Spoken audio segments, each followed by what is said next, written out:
Hello friends, आजच्या भागामध्ये आपण परफेक्ट असं 25 माणसांसाठी पुलाव, छोले आणि कोशिंबीर याची डिटेल रेसिपी बघणार आहोत. घरात जर एखादा छोटासा कार्यक्रम असेल किंवा जेवणाची ऑर्डर घेत असाल तर हा व्हिडिओ तुमच्यासाठीच आहे. तुम्ही जर चॅनलवरती नवीन असाल तर सबस्क्राईब करून बेल आयकॉन जरूर प्रेस करा, जेणेकरून नवीन रेसिपी अपलोड केली की तुम्हाला नोटिफिकेशन येईल. इथे आपण सगळी पूर्वतयारी करून घेतलेली आहे. पुलावसाठी लागणाऱ्या सगळ्या भाज्या धुवून स्वच्छ चिरून घेतलेल्या आहेत. त्यानंतर सगळे मसाले सुद्धा आपण वाटून तयार करून घ्यायचे आहेत. अशा प्रकारे आपण आधी पूर्वतयारी करायची आहे. छोले रात्री भिजत घातलेले आहेत. भिजत घातलेले छोले आपण कुकरमध्ये उकडून सुद्धा घ्यायचे आहेत एका बाजूला. इथे आपली सगळी तयारी झाली आहे. आता आपण आधी छोले करून घेऊयात. पुलाव आपण नेहमी नंतर करायचा, म्हणजे गरम गरम भात आपल्याला मिळतो. आता इथे तेल आपण तापत ठेवलेलं आहे. इथे पाव किलो तेल घेतले, त्यामध्ये तेजपत्ता टाकायचा आहे. तेजपत्त्याची 4 ते 5 पानं घातलेली आहेत. कढीपत्ता एक मूठभर घातलाय. थोडेसे जिरे आपल्याला यामध्ये घालायचे. त्यानंतर 2 चमचे लसूण, 2 चमचे आलं, 2 चमचे मिरचीची पेस्ट घालायची आहे. छान असा मसाला तेलामध्ये आपल्याला फ्राय करून घ्यायचा आहे. मिरच्यांचा कच्चेपणा जाईपर्यंत व्यवस्थित आपण इथे फ्राय करून घ्यायचा आहे. त्यामुळे भाजीला चव खूपच छान येते. त्यानंतर इथे अर्धा किलो कांदा मी भाजून घेतला होता. भाजलेला कांदा यामध्ये घालायचा आहे. छान पेस्ट केलेला कांदा आहे. व्यवस्थित परतवून घ्यायचं आहे. त्यामुळे छान अशी तरी येते छोलेला, वाससुद्धा छान येतो, चवसुद्धा खूप छान लागते. इथे आपण चवीनुसार आता मीठ घालायचं आहे. व्यवस्थित छान मसाला फ्राय करायचा आहे. गॅस आता बारीक केलेला आहे. त्यामध्ये आपण मसाले घालूयात. 2 चमचे हळद घातलेली आहे. 3 चमचे आपण लाल तिखट घालायचं आहे. तिखटाचं प्रमाण आपल्याला हवं तसं कमी किंवा जास्त आपण करू शकतो. व्यवस्थित छान असं तेलामध्ये तिखट टाकल्यामुळे तरी पण छान येते. आता इथे एक मूठभर असा गरम मसाला घातलेला आहे. गरम मसाल्यामुळे छान असा वास येतो, चवसुद्धा येते. इथे पाव किलो खोबरं भाजून घेतलं होतं. सुकं खोबरं भाजून घ्यायचं आहे. त्यामध्ये अर्धा किलो टोमॅटो घालून छान अशी पेस्ट करून घेतलेली आहे. ते सुद्धा वाटण आपण यामध्ये घालायचं आहे आणि मस्तपैकी छान फ्राय करायचं आहे. बघू शकता मसाल्याचा रंग बदलला आहे. मसाला छान असा परतला गेलेला आहे. त्यामध्ये 100 ग्रॅम काजूची पेस्ट घालायची आपल्याला. 100 ग्रॅम काजू पाण्यामध्ये भिजत घालून पेस्ट करून घ्यायची आणि ती पेस्ट यामध्ये घालायची आहे. व्यवस्थित मिक्स झाल्यानंतर छोले मसाला घेतलेला आहे. इथे 50 ग्रॅम छोले मसाल्याचा मी वापर केला आहे.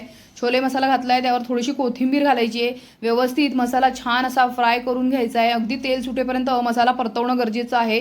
त्यामुळे कच्चा कच्चा लागत नाही आणि भाजीची चव खूपच छान येते. तुम्ही बघू शकता इथे छोले मी उकडून घेतले होते. इथे आपल्याला 25 माणसांसाठी 750 ग्रॅम म्हणजे पाऊण किलो छोले मी घेतलेत.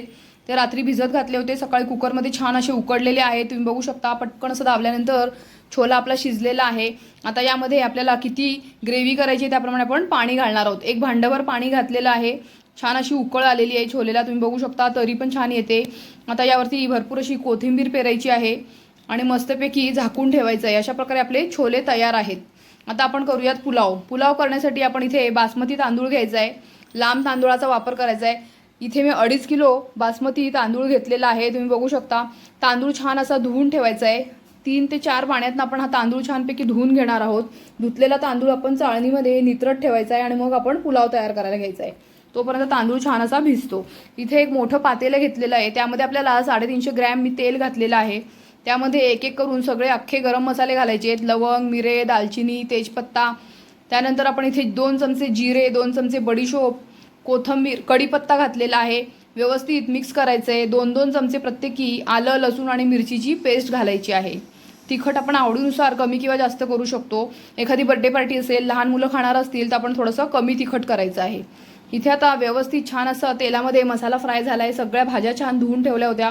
पाव किलो हिरवे वाटाणे रात्रीच भिजत घातले होते. भिजवलेले वाटाणे स्वच्छ धुवून घेतलेत. सगळ्या भाज्या आवडीप्रमाणे पाव किलो व्यवस्थित चिरून घेतलेल्या आहेत. फ्लॉवर आपल्याला एक मोठा गड्डा असा इथे वापरलेला आहे. सगळ्या भाज्या बारीक चिरून ह्या मसाल्यामध्ये छान असं फ्राय करून घ्यायचं आहे, जेणेकरून सगळं एकजीव होईल आणि भाज्यांमध्ये मीठ व्यवस्थित शिरेल. इथे तुम्ही बघू शकता छान असं फ्राय करून घेतलं आहे. आता ह्याच्यामध्ये आपण चवीनुसार मीठ घालायचं आहे. मीठ घातल्यामुळे पटकन अशी भाजी मऊ होते, छान चव येते. आता यामध्ये गरम मसाला घालायचा आहे. एक मूठभर असा गरम मसाला घातला आहे. त्यामुळे वास छान येतो आणि रंगसुद्धा छान येतो.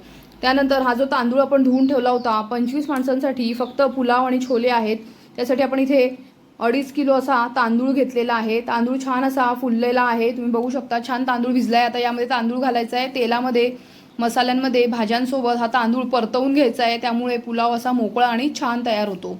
आता तांदळाच्या दीडपट आपल्याला यामध्ये पाणी घालायचं आहे. गॅस मोठा करायचा आहे. छान अशी उकळ काढून घ्यायची आहे. तुम्ही बघू शकता मोठा आता गॅस करते मी. इथे व्यवस्थित मिक्स करायचं आहे आणि मोठ्या गॅसवरती उकळी काढायची आहे. त्यानंतर 10 मिनटं असं झाकून ठेवायचं आहे आपल्याला। इथे बघू शकता पाणी थोडं कमी होत आलंय। त्यानंतर आपण झाकण ठेवायचं आहे। एकदा झाकण उघडून बघायचं आहे। पुलाव मध्ये मध्ये आपल्याला हलवायचा आहे। हलवून दिल्यानंतर जर पाण्याचं प्रमाण आपल्याला कमी वाटलं तर थोडंसं आपण यामध्ये पाणी घालू शकतो। आता इथे मी सगळा तांदूळ एकसारखा केला आहे आणि झाकून बारीक गॅसवरती खाली तवा ठेवलेला आहे गॅसवरती, त्यावरती आपल्याला हे पातेलं ठेवायचं आहे आणि 10 मिनटं झाकून ठेवायचं आहे। झटपट असा आपला पुलाव तयार होतो। खूप सुंदर मोकळा मोकळा असं छान आपला पुलाव तयार झालेला आहे, तुम्ही बघू शकता।